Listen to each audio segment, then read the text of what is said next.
We have previously spoken of changes or modifications are to be made in Jewish law of our Torah and still holding the essence of its law.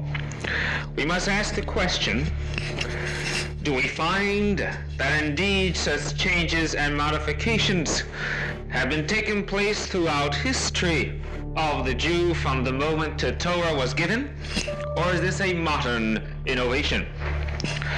The answer to this, my friends, is that it has indeed been taking place even in Talmudic rabbinic times. And we find such examples. We know of a story that the Talmud relates where there was an argument between two rabbis, and one indeed asked, "Let the heavens above bring proof that he is right. Let a voice come, let the walls bend," and so on as the story goes on. Yet the other rabbi said that all the proof from the miracles of heaven above, yet Torah lo bashomayim hi. The Torah now is not in heaven, but in the hands of man to interpret and to find what he feels is the true meaning of its laws. We know indeed that the rabbis say, Kol ma shetikun rabbanon ke'eino haisatikun. Everything that the rabbis have proclaimed or modified to be law, even if an addition of a law, is as it was actually written in the Torah handed to the Jews by Moses at Mount Sinai. But let me give you one particular example of a law in our Torah that was actually taken out through a legal procedure in rabbinic times. Our Torah states that every 7 years, all laws that were made should be nullified. And so the Jew in rabbinic times, when they turned from an agricultural society to perhaps a more industrialized society, found that when the 7th year came about, no one would lend anybody money for fear that the 7th year is upon them and they would be not obligated anymore by law of our Torah to return the money.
France ordered all supplies that will help Israel stopped.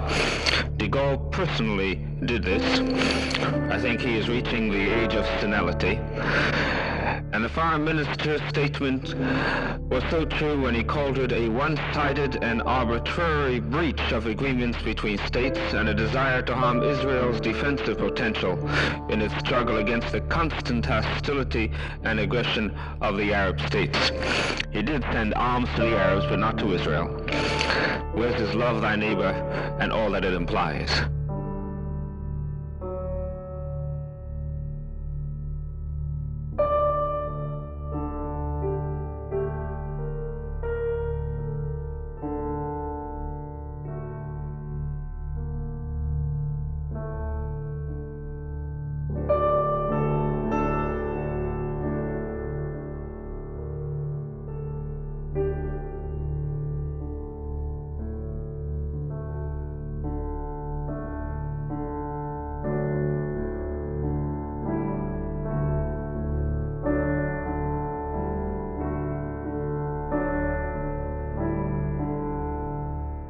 our rabbis explain these are not three separate entities, but each one brings on the other. If there is no truth, then there really is no justice.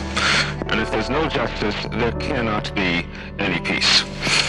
I don't know what we as individual Jews can do to teach France their folly. Perhaps some national organization will tell us to boycott them, etc., but we don't know at the moment. I personally can certainly say to myself, I shall not buy French products, I shall not tour, or if anyone asks me, I will convince them the same. And I want to end with this last poem that I came across. Quite beautiful. I sought my soul, and my soul eluded me. I sought my God, and my God I could not see. I sought my brother, and I found all three.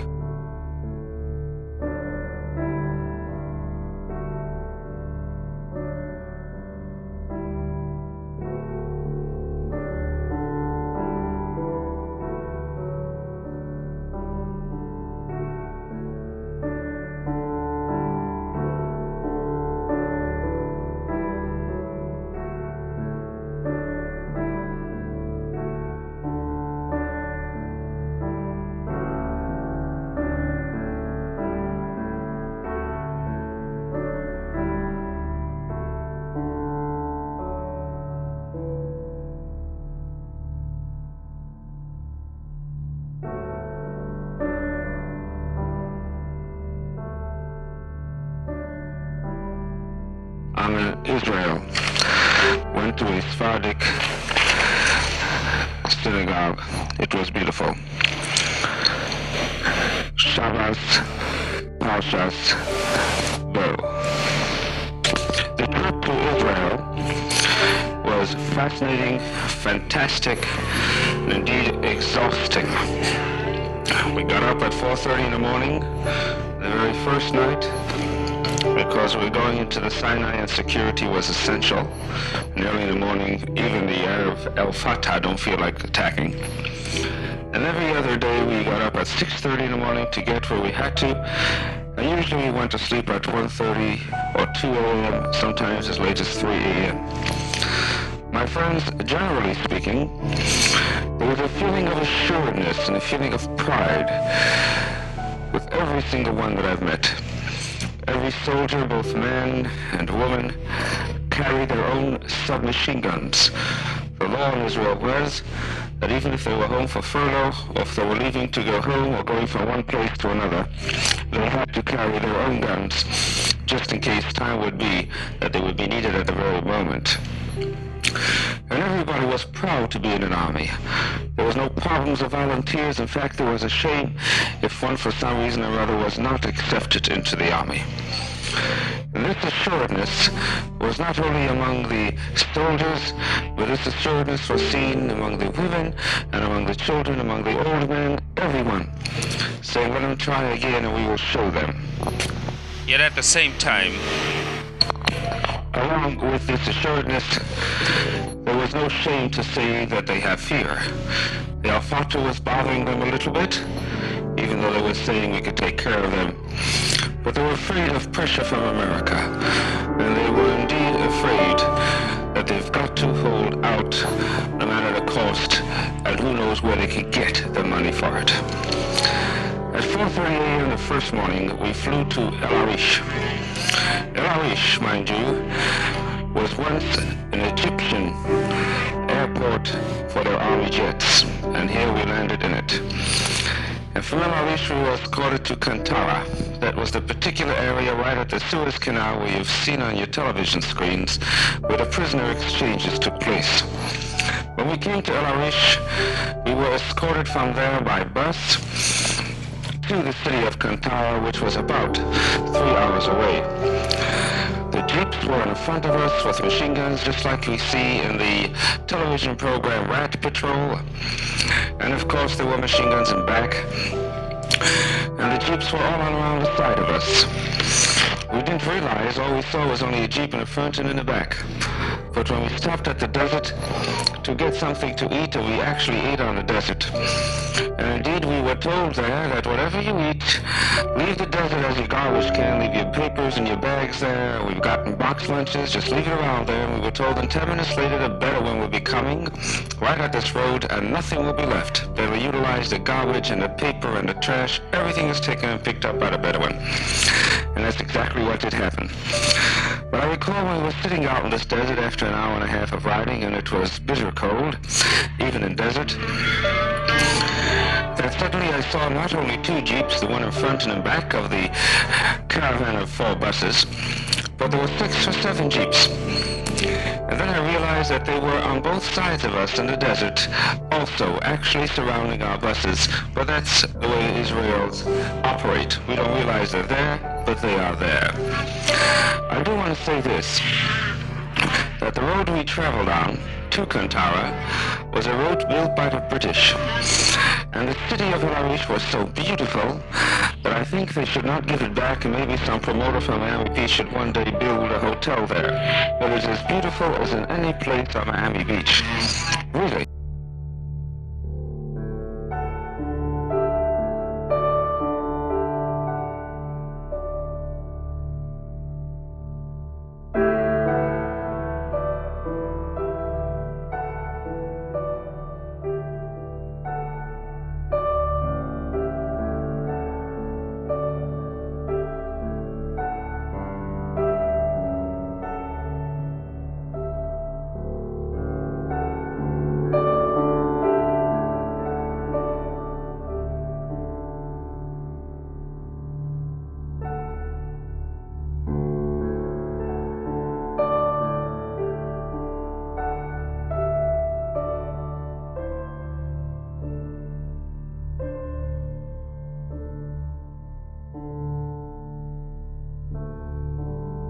When we get to the Kantara, we were told to get on the move, don't separate because it is dangerous there.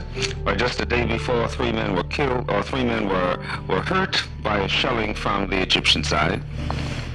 And we were told when there is any shelling, get down.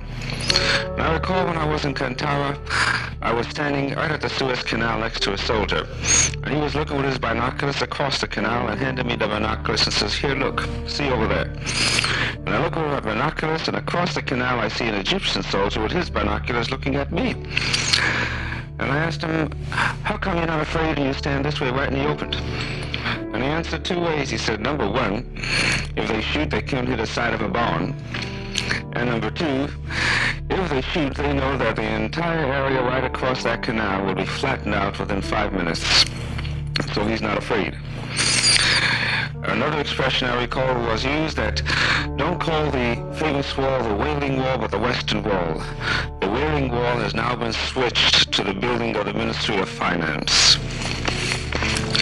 But there in Kantara, we saw the soldiers building bunks, actually bunkers under the ground. They were there to stay. And they were using the railroad tracks from the railroad built by the British right across the desert near the sea. This was put on top, and on top of that the sandbags. And they were there to stay. We also found a Nachal kibbutz, that is a kibbutz of fishermen, who were both working in this kibbutz and also protecting the land. Near Kantara, approximately 5 miles away from it, in fact, was the underground hospital. Everything built underground, and one doctor, and it was over there that these 3 soldiers were brought the day before. And the operating room had as its lights the headlights of trucks and vehicles to use as the operating room lights. And all this was under the Bedouin. We ate in the desert, and we saw the Bedouin all around, filthy and dirty, and these were once Egyptians. Now, my friends, to give you a briefing of everywhere we visited tonight would really be impossible. This will come to explain to you of the trenches that I saw on the borders of Jordan, and the kibbutz, the electronic fence that we were showed, to explain the arrival of a plane from Vienna with immigrants, Well, I actually saw a man from Russia come down with 2 children. He put his 2 children aside, wide open little children, their eyes wide opened. And he bent down and kissed the ground and said, Shechayonu, and blessed the ground. And then later he brought his 2 children over and made them kiss the ground and say the same blessing. He was waiting for 5 years before he got to this land of Israel. And when he signed up there that he'd like to immigrate to the land, immediately he lost his job there, and the government of Israel had to subsidize him. And that is why it cost $14,000 to bring a family to Israel from the moment they sign in those lands that they want to come. And the singing of welcome by high school students being assigned every week to be at the airports, and they will sing Havinu Shalom Aleichem and Korina Yeshua and all other songs for those who are now immigrating from the lands. The Golan Heights, this new seaport of Ashdod, all this. I hope to show you slides as soon as they are developed. But let me tonight but dwell on one subject, the heart of the matter. Certainly there are 2 sides to Israel. There's the war, but Israel's not merely about war. It's an evil with them. But Israel is a home for millions and will become home for hundreds and thousands more as time goes by. We hope we'll get to discuss all this yet. The defense budget, which by the way is 20% of their gross national product, is unheard of. But General Ravin, the head of the military intelligence, was our first speaker. And tonight I wish to report what he had to say. My friends, he said, Israel is playing for great stakes. It is playing for life. The Arabs have a great hatred for the Jew. It was in a sense not inborn, but environmentally it was engrossed within them. All Arabs don't want the Jew in that area. And what's important, they think they can win in the future. Perhaps not at the moment, but in the future they could win. And therefore they refuse to change their basic relations at any price. And this is the heart of the matter. It reminds me of the story of a doctor who happened to see a woman in the street and asked, well, how do you do, doctor? How do you feel? And she says, oh, not so good. This hurts me. This bothers me, etc., etc. He says, well, why don't you come to my office tomorrow? So I'll tell you what, doctor, as soon as I feel a little better, I'll come to see you in the future. There's a beautiful little poem that they would blame everybody but themselves. And let me read you this little poem I came across, which I think is rather cute. Whatever may go wrong, however hard his life, he takes it like a man. He blames it on his wife. In other words, they would blame everybody but themselves. The Arabs don't realize how wonderful it would be if they would live their own lives, and that is where if 2, one can help the other, they would actually build a paradise out of that place. But the Arabs have 3 phases, 3 categories that they feel they could tail along here with the Jews. First phase, politically. In Khartoum, and by the way, it took 3 months after defeat of that kind before the Arabs finally got together in the city of Khartoum. But there in Khartoum, they decided that a political solution is impossible. Israel belongs to the Palestinian Arab. Oh yes, they say they would like to have a final solution, but later. And the final solution that they will let him have, they will allow him to go through the Suez Canal, let the ships go through the waters, etc. But politically, no, we cannot recognize Israel as a state. And now they didn't reach this point either.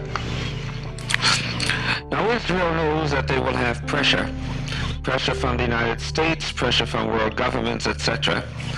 But they also know this pressure may be in the future.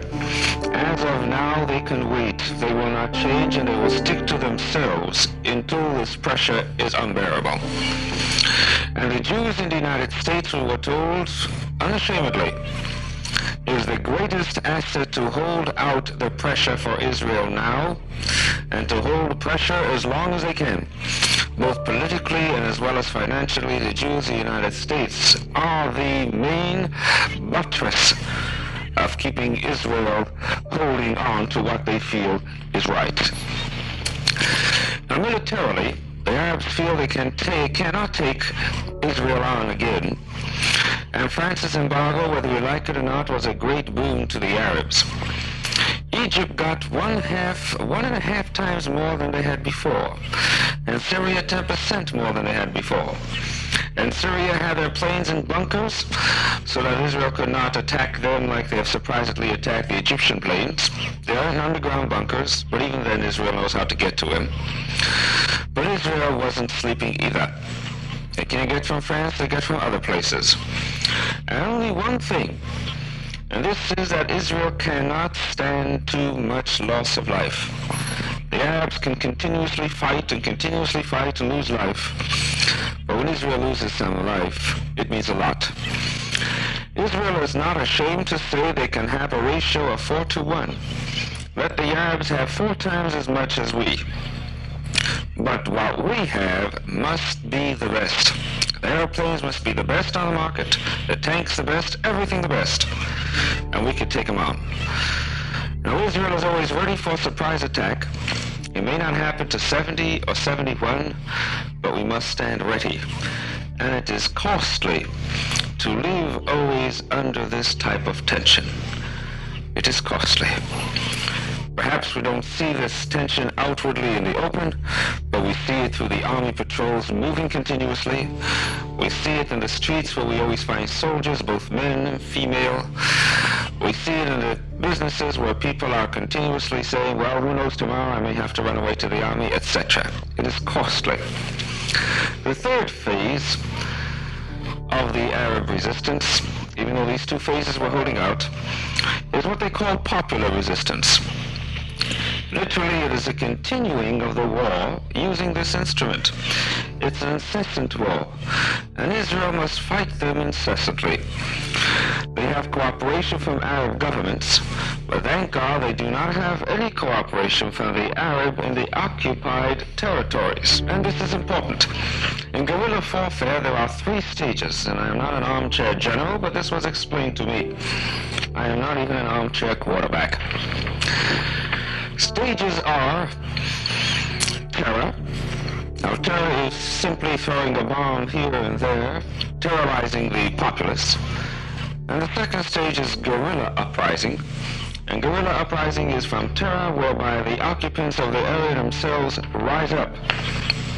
And in the third stage is the all-out war.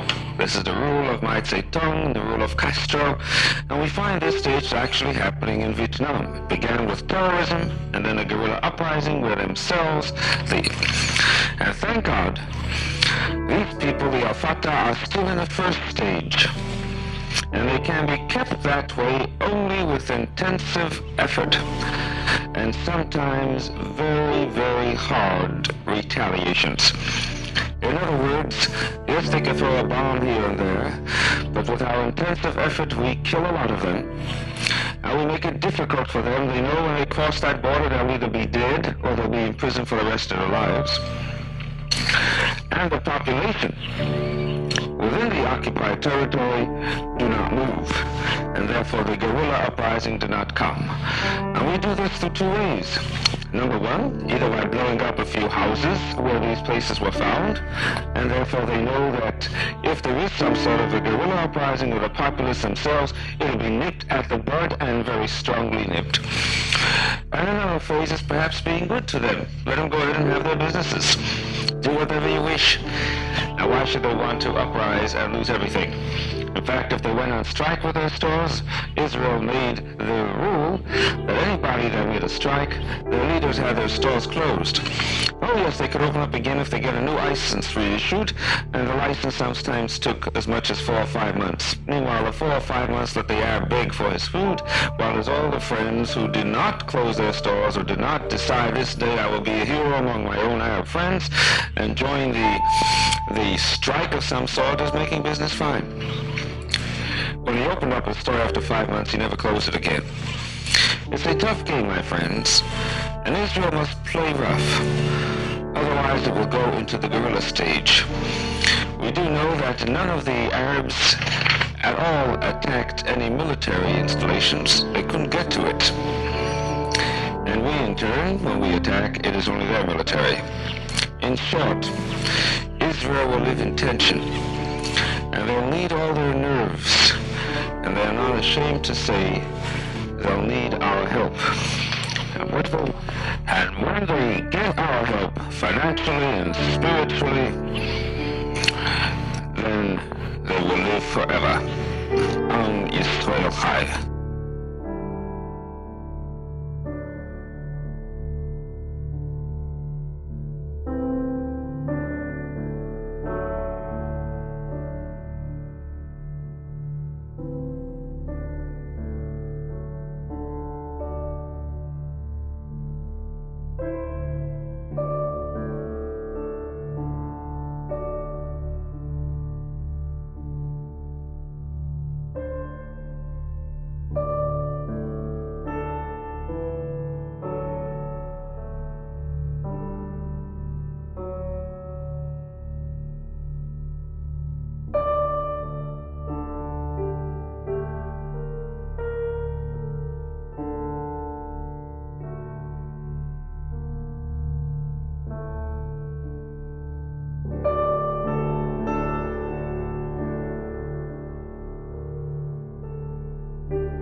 I do believe that Judaism, correctly interpreted, represents the highest, noblest form of religious awareness and guidance. I do believe that Judaism points out to me the ultimate goal of man as a spiritual being and teaches me the most effective way of attaining that goal. I believe this first, because I was born into a Jewish family and Jewish life. I was taught early in life the idiom of Jewish thought and experience. I was fortunate to be conditioned to behold spiritual values as a Jew. Judaism for me then became the norm, the gauge by which I judged all the doings of my life. In other words, I did not start from zero. I had a frame of reference which was mine, not someone else's, but mine.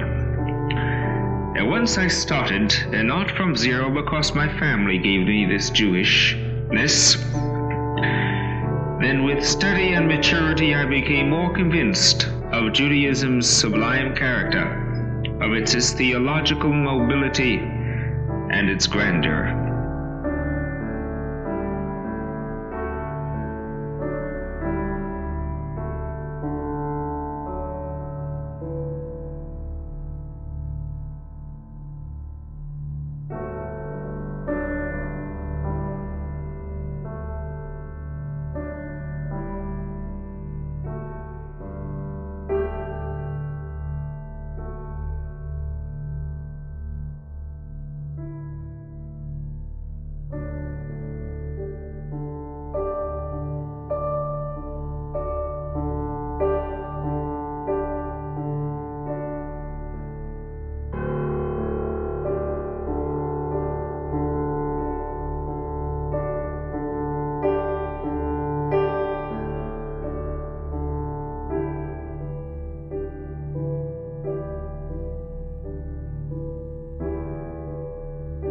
I give this glimpse of my personal spiritual journey, my friends, because I want you to understand a second important point. Can one say that one mother is as good as another, or that one child is as good as another, or that one country is as good as another? I don't really think so. To me, my mother and your mother is not like any other mother. My child is not just another child. Your child is more precious to you, and mine is more precious to me. My country to me means more than any other country. But my friends and youngsters, and this is important, because of my reverence for my mother, because of my love for my child, because of my devotion for my country, then childhood in general is precious to me, and I understand it, why it may be precious to you. Motherhood means a lot to me. Country means a great deal to me. Because of my personal feelings, I can respect and understand yours towards your own. Only when one is religiously informed and has true love for his faith and sees beauty in his religious expression, then can he truly honor and protect the right for another to believe his way, however he may differ, in religious forms.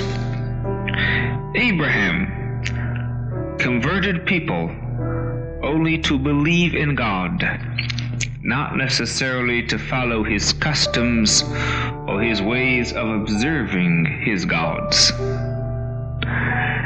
This, of course, is what the Jew does, and this is what Abraham had in his one uniqueness, mine, but yet I respect yours. My respect for religion of others does not dilute my respect and devotion and dedication to my own. If it does, then I do not have any devotion for any faith. Certainly, I am hypocritical because I do not have for my own. There's a story told of a man that walked into a rabbi and said, "I'm an atheist." And the rabbi asked him, "Tell me, have you studied the Bible?" And he said, "No, I don't believe in that." "Have you studied any rabbinic writing?" And he said, "Don't be silly, Rabbi. It's ridiculous." "Have you studied any theology or read any books on what it means to believe or understanding of a God?" And of course his answer was in a negative as well. And so the rabbi said to him, "You're not an atheist. You're an ignoramus." So to me, speaking as a Jew and for Judaism, because I have learned and understood and wanted to know my faith, I say Judaism is a religion of moral choices. It is a religion of logic and reason and intelligence. It is a faith with flexibility in its rituals.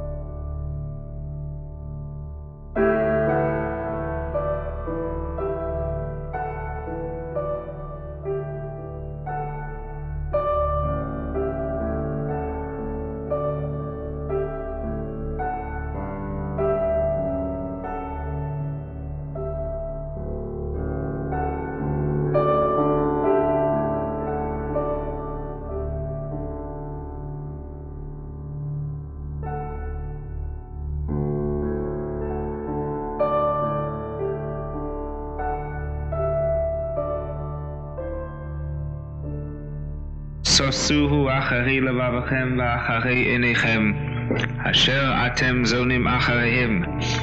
In the Shema Yisrael we read, "Do not turn your eyes and your hearts to the ways and fads that you may wish to, or the whims of men that may come unto you,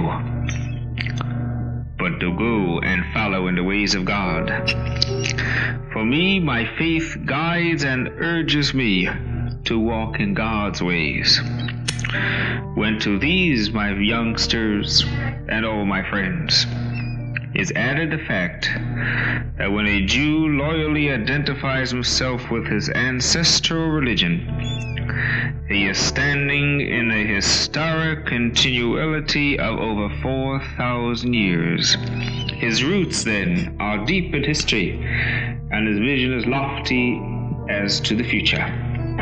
The reverent to religious and religions of all men, he recognizes with joy, while the teachings of all number 1,000, the ties which bind him to Judaism numbers 1,001. Pesach is for you the young. Be proud of your beginning. Know your faith. Understand what it means to be a member of AZA or the BBG. It is all part of us. Then, as you celebrate Pesach, You will see beauty of Eliyahu, Elijah the prophet at the Seder, and indeed see that the words of our prophets are true. To justly love mercy is to walk humbly with God.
Tribes of Judah, Zebulun, and Issachar. These three tribes were the front ranks. Rishono Yisou, they shall set forth first. They were the advance guard, so to speak, the shock troops, the commandos, the Green Beret outfit. They were to constitute the first defense against any frontal attack and to bear the brunt of the enemy's first and mightiest blows. I'm sure you could imagine. They went first, and approximately 2 miles of people at all sizes traveled with them. Now, my friends, our rabbis explain why these tribes were chosen, wherein lay their strength to go first and to see what is up against the Jew as they traveled. And the Talmud answers that here lies the symbolism of our Torah teaching us wherein the strength of a nation who seeks to live justly and with liberty exists. In these three tribes, does the Torah try to teach us symbolically what constitutes strength of a people. These three tribes, my friends, the forefront of the people, were the tribes of Judah, the tribe that symbolizes sheer physical strength, the military strength needed and the might required for a people's existence. Plain and simple, Judah went because the people from this tribe were good warriors, strong in military and physical strength. Judah, in fact, was always known as the Lion of Israel.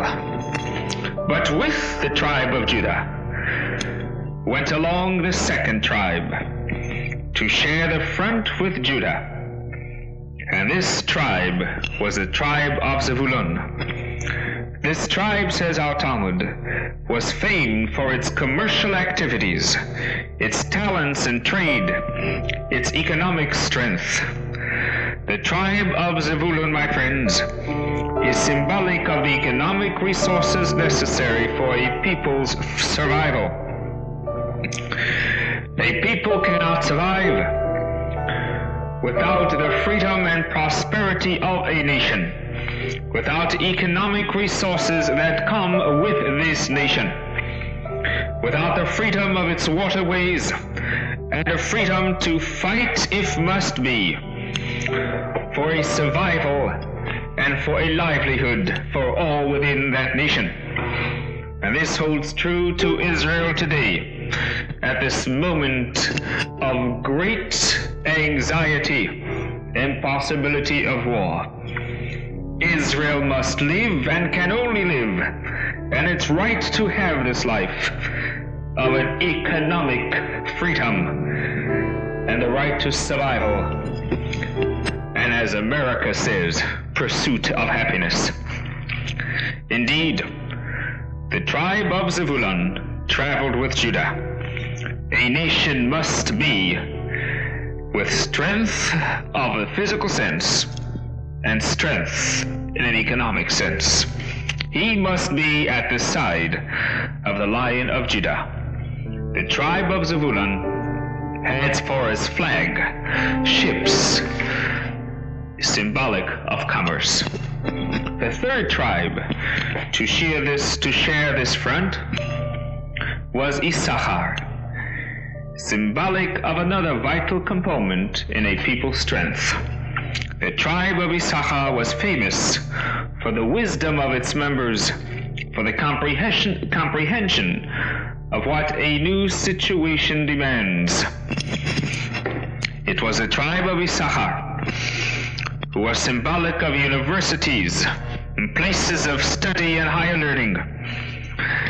In fact, the Talmud explains Issachar, or the people that came from there, as to be people of Yodea Vino Leitim, endowed with understanding for the times. The qualities of mind and spirit are indispensable for a people's existence. The need for a nation to have places of learning, to seek to give everyone understanding and wisdom in a sense of spirituality and in a sense of science and understanding of the world and of mind, is essential to the growth, to the freedom, and to the existence of a nation. Now, my friends, is this not a beautiful lesson to what constitutes strength of a people? What constitutes the forefront of a nation? What truly constitutes the defense of a country? This is the kind of defense that the small land of our brethren Israel has today, and indeed our United States as well.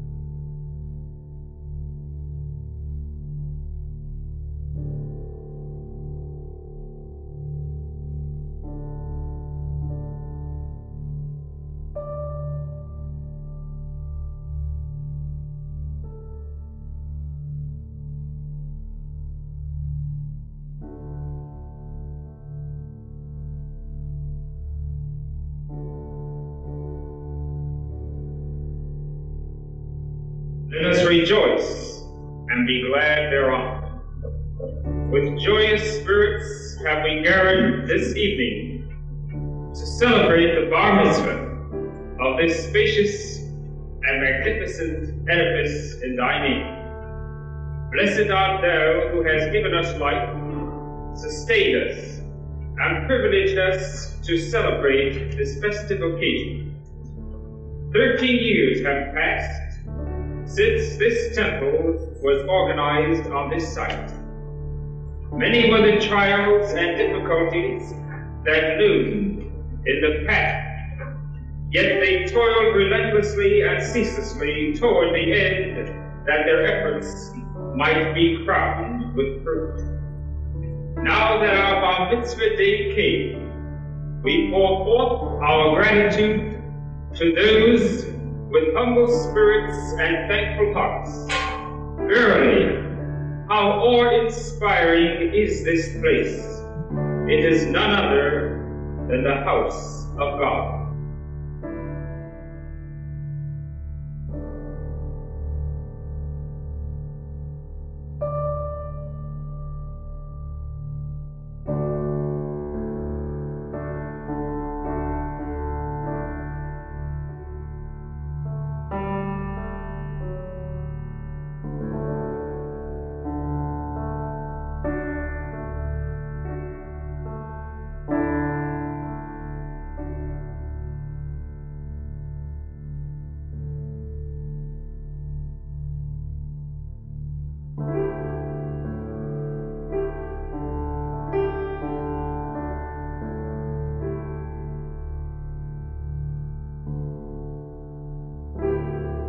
we will begin the few remarks of the sermon tonight with a challenge to all the youngsters who are here.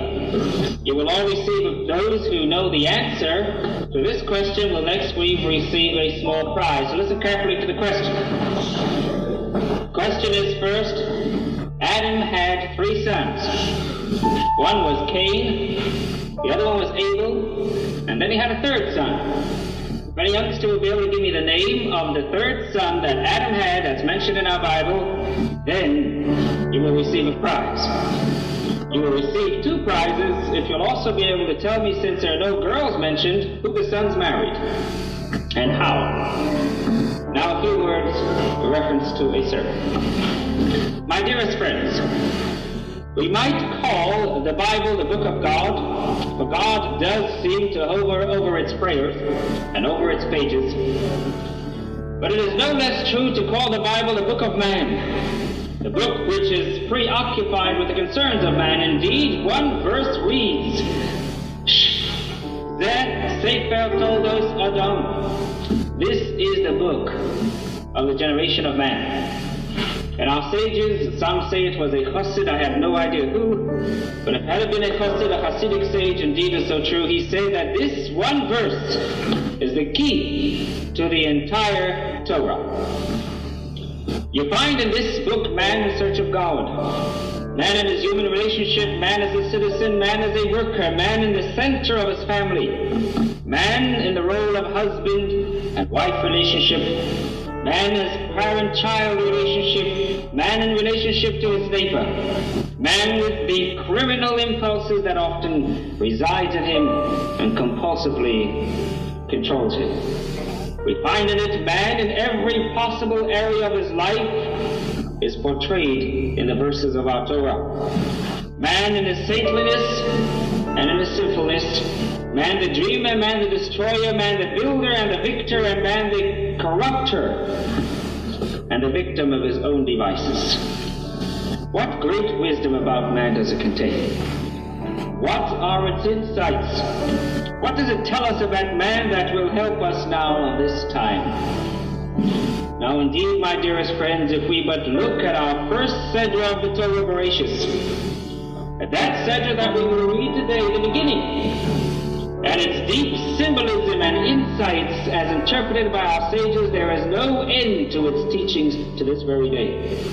From the insight of ecology, the way and the how and the wherefore, the mysticism of creation, the insight of evolution, the meaning and the insight of theology, of creation of the heavenly bodies, of Adam and Eve, of husband and wife relationship, of their children's relationship to them, of the snake that convinced Eve to eat of the apple, or the esrog, as our Medrash says the fruit was, of the tree of knowledge. And by the way, a Medrash immediately asked the question, why did Adam eat of the tree of knowledge?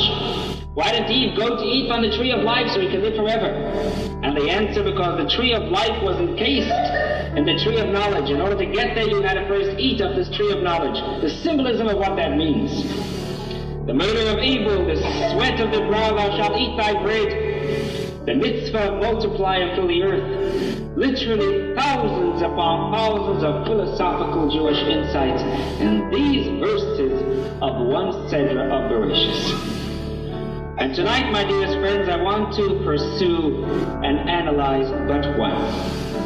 First, we must understand that to Moses, the begats and the names of the various city-states that he has mentioned in our Bible were all part of his history and of development of man as he knew it.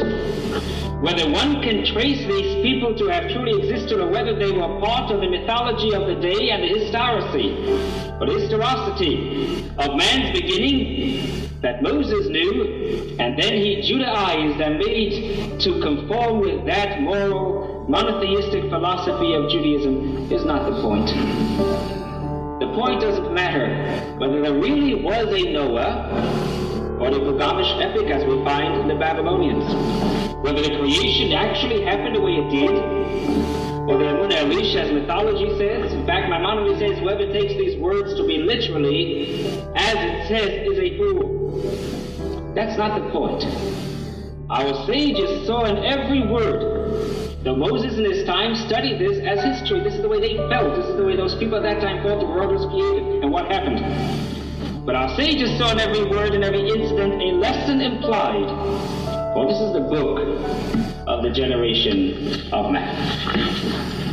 Every happening as they happened, but even were anticipated in a remarkable way by the Bible and the rabbis. You know, my dearest friends, we talk today of the problem of the cities, of governments. So let's talk about the cities in our Torah. A city-state as it is, for at that time every city was a city-state, meaning everyone was a government as it is. What kind of government was it at that time?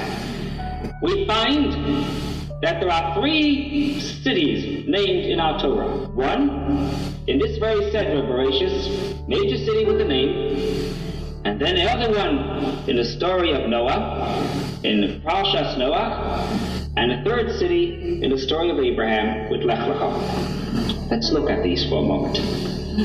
After expulsion from the Garden of Eden, the beginning of civilized life as we know it today, Cain recognizes the evil of his act in killing his brother Abel.